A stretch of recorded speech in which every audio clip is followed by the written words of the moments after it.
What is going on, guys, and welcome to another video. If you guys are new to the channel and you don't know who I am, my name is Jeremy. Welcome to Jeremy's Wild World. And I often say it's title, guys. Today's video is going to be an ISOPOD video. I'm going to basically be showing you guys how to make a really easy ISOPOD display enclosure, going through what stuff you can use, as well as how to basically set up an ISOPOD tub, but making it look really nice at the same time. So before I get into today's video, guys, I just want to quickly say that according to my YouTube statistics, a lot of you guys who watch my videos aren't subscribed. So if you enjoyed today's video and you want to see more, click the subscribe button as well as the notification bell down below so you guys don't miss out on future content. Now, without further ado, let's get into showing you guys how to make this really easy ISOPOD enclosure. Alright guys, so once again, starting off today's video on my bedroom floor. I just find doing these enclosure videos is much easier to do on my floor, as if I get any mess I can just quickly sweep it away or hoover it afterwards. But yeah, so of course if you want to start your ISOPOD enclosure, you're going to need something that looks clearly visible for a display enclosure. What I'm going to be using today is an acrylic tub. Now this actually was an old Beanie Baby tub my mum gave me, and as you can see I drilled some holes on the top and the sides for cross ventilation.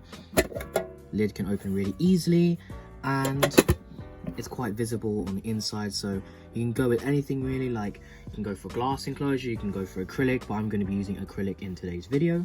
So this is the tub right here. I'm just going to pop the lid off. Now starting off with adding some substrate. So what I'm going to be using today, guys, is some topsoil.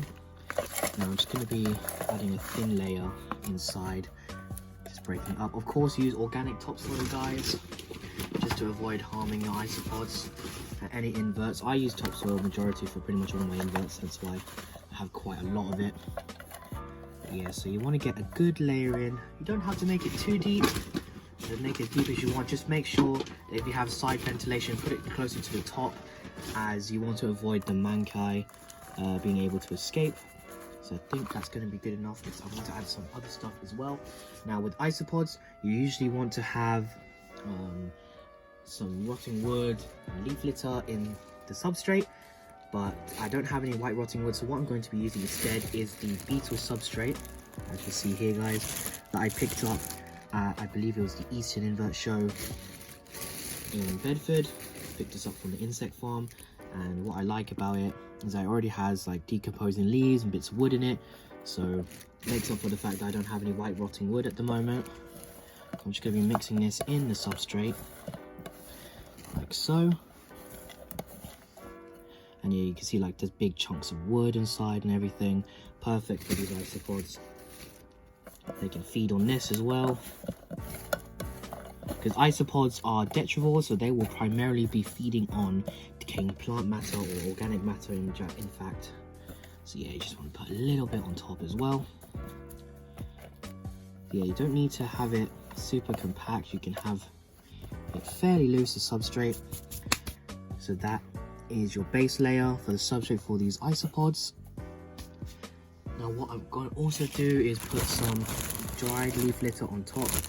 This is the stuff I got from Tony, Southern Invert Show. Same with the dried wood. You want to have hardwood leaves. Like, see, it's got a mix of like oak and some beech leaves in here. Perfect for isopods, like so. Just have it like a little leaf litter bit. I will be spraying this down later on as well.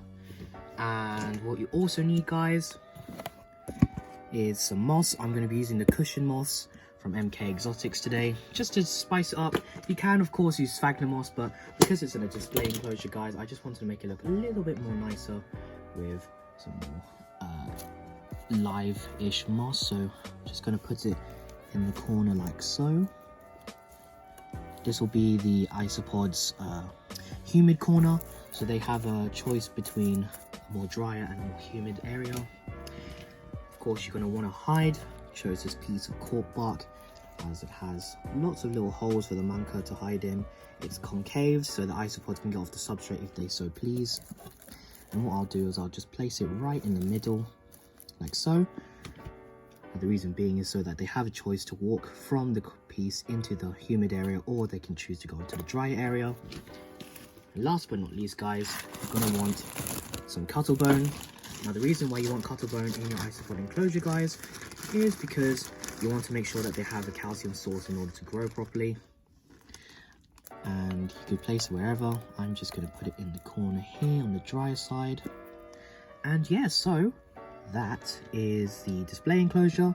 Let's show you guys what species I'm going to be putting inside of here today. Alright guys, so before I show you the isopods I'm going to be putting in the enclosure, just going to give this enclosure a quick spray down. Now as you see, I'm just going to spray this moss just to keep it nice and green. Just give the enclosure a general spritz down. Now with your enclosure, you're probably going to want to spray it down a couple times a week just to ensure that the humidity is up and that the soil doesn't dry out. And yeah, so let's show you the species that I'm going to be putting in here today. Honestly, one of my favorite isopod species, and that being Armadillidium Gastroid. Now, you can clearly see why I love this species so much. These being a large Armadillidium species with the really bright yellow patterning on them. Just absolutely stunning, and that they don't all look the same. Some have more uniform patterning, some have more spaced out blotched patterning. Now these aren't even fully grown, like these are juveniles. And again, I just want to give a big shout out to my friend Ryan. I'll be putting his link to his Instagram down in the description below. He provided me these. Thank you very much, dude. I've been wanting the species for a very long time, and I think that they'll do fantastic in this display enclosure as they are a very surface active isopod. And yeah, so let's get you zoomed out. We'll put these guys inside of the enclosure. Just going to pour them on top of the wood. Just let them slowly wander out and let them explore. Just absolutely beautiful species. And that should be, oh, one more. Come on. There we go. But just look at these guys, absolutely beautiful. In a really nice looking enclosure too. Now you can see them on the side. If the watermarks weren't there, you could see them just wandering about, going to explore their habitat and everything. Just absolutely stunning, very visible species, and I can't wait for this colony to start growing up. And yeah, so that's the end of today's video, guys. I'm going to be just doing some quick shots of this enclosure, and we'll get straight into the outro of today's video.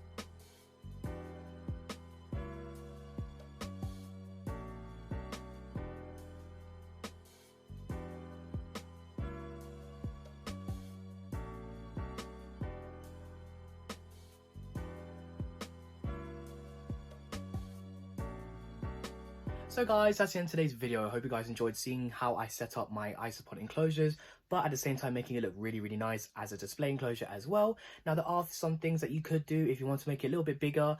You can make it bioactive, etc. But for today's video, I just made a really simple isopod enclosure, but in an acrylic box that looks really nice. I'm going to be keeping this enclosure on my desk, and you know, it'll be really nice to see the Armadillidium Gastroid as they start growing in size in the colony, seeing the mankay and everything. And yeah, so I hope you guys enjoyed today's video. If you did, I'd really appreciate if you click that subscribe button as well as the notification bell down below so you guys don't miss out on future content. I'd also really appreciate if you follow me on Instagram, Jeremy's Wild World, as well as jeremyswildworld.sales. I'm really active on Instagram, posting pictures and videos with animals and inverts like you when I don't upload on YouTube. That's all from me today, guys. Leave a like, leave a comment, and I'll see you guys next time. Bye bye.